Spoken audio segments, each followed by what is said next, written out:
6ാം ക്ലാസ്സുകാരിയുടെ ഉറച്ച ചുവടുവെപ്പാണ്. കഴിഞ്ഞ ഒരാഴ്ചയായിട്ട് ഈ മകള് വളരെ കുറച്ചേ ഉറങ്ങിയിട്ടുള്ളൂ. ഈ വർഷം 80ാം സ്വാതന്ത്ര്യദിനം നമ്മുടെ നാട് ആഘോഷിക്കുമ്പം ഞാൻ പറയും അത് കുഞ്ഞു മക്കളുടെയും കൂടെ ആഘോഷമാകാൻ പോവാണ്.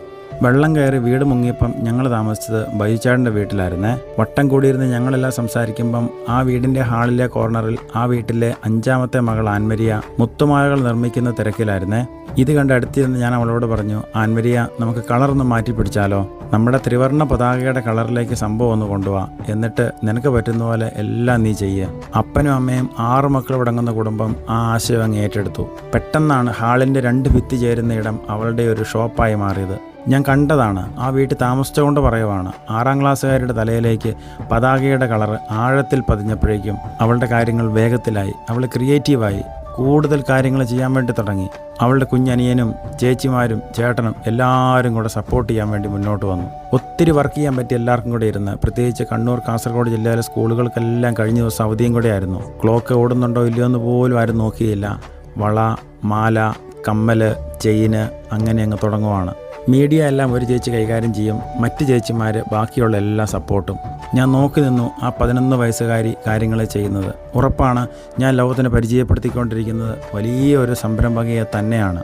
കാരണം ഒരു നല്ല കർഷക കുടുംബത്തിൽ നിന്നാണ് അവൾ വരുന്നത്. ഇതിനോട് ചേർന്ന് വലിയൊരു സ്വപ്നവും കൂടെ പങ്കുവെക്കട്ടെ. 2027 സ്വാതന്ത്ര്യദിനം നമ്മുടെ മക്കളിലൂടെ ഉണ്ടാക്കപ്പെടുന്ന സാധനങ്ങളായിരിക്കണം നമ്മുടെ കടകളിലും സ്ഥാപനങ്ങളിലും സ്കൂളുകളിലും വീടുകളിലും എല്ലാം എത്തേണ്ടത്.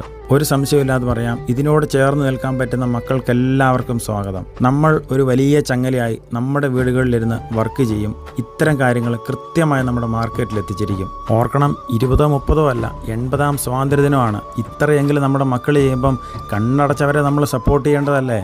TV കാണാനോ ഫോൺ നോക്കിയിരിക്കാനോ എന്തിന് ഒന്ന് വഴക്ക് കൂടാൻ പോലും സത്യം പറഞ്ഞാൽ ആൻമരിയയ്ക്ക് ഇപ്പം നേരമില്ല. ആൻമരിയയ്ക്കെന്നല്ല, ആ വീട്ടിലുള്ള ആർക്കും നേരമില്ല. കാരണം അവർ എൻഗേജഡാണ്. കണ്ടുകൊണ്ടിരിക്കുന്നത് വലിയൊരു മൂവ്മെൻറ്റായി മാറാൻ പോകുന്ന കാര്യത്തിൻ്റെ തുടക്കമാണ്. എൻ്റെ ചാനൽ ഫോളോ ചെയ്യണമെന്ന് ഞാൻ പറയുന്നില്ല. ആമീസ് പാരഡൈസ് എന്നാണ് ഇവരുടെ ചാനലിൻ്റെ പേര്. ഫോളോ ചെയ്യണം. ഒരുപാട് മക്കൾ ഇതിൻ്റെ കൂടെ വന്ന് ചേരണം. ആൻമരിയയുടെ സ്ഥലം വരുന്നത് കാസർഗോഡ് ജില്ലയിലെ പാലാവേൽ എന്ന് പറഞ്ഞ കൊച്ചു ഗ്രാമത്തിലാണ്. സ്നേഹത്തിൽ പരസ്പരം സഹായിച്ച ആളുകൾ ഒന്നിച്ച് കഴിയുന്നിടത്ത് ഇത്തരം അത്ഭുതങ്ങൾ ഉണ്ടായില്ലെങ്കിലേ അതിശയമുള്ളൂ. ഒരു പക്ഷേ വലിയ പ്രതീക്ഷയോടെ ഞാൻ ചെയ്യുന്ന ഒരു വീഡിയോ ആണിത്. മാത്രമല്ല, ഇത്തരം കാര്യത്തിലുള്ള വലിയ സാധ്യതകൾ ആ വീട്ടിലെ മക്കളെല്ലാവരും കൂടെ ചിന്തിച്ചുകൊണ്ടിരിക്കുവാണ്. ഉണ്ടാവട്ടെ നല്ലൊരു തലമുറ, നാടിനെ സ്നേഹിക്കുന്ന, എന്ത് ജോലിയും സന്തോഷത്തോടെ ചെയ്യാൻ തയ്യാറാവുന്നൊരു തലമുറ. വെള്ളം പൊങ്ങി, വീട് മാറി, പക്ഷേ അത് വലിയ തുടക്കത്തിന് വേണ്ടിയാകുന്നതിൽ ഞാനും സന്തോഷിക്കുന്നു. അഭിമാനത്തോടെ പരിചയപ്പെടുത്തുന്നു. ദൈവം അനുഗ്രഹിക്കട്ടെ.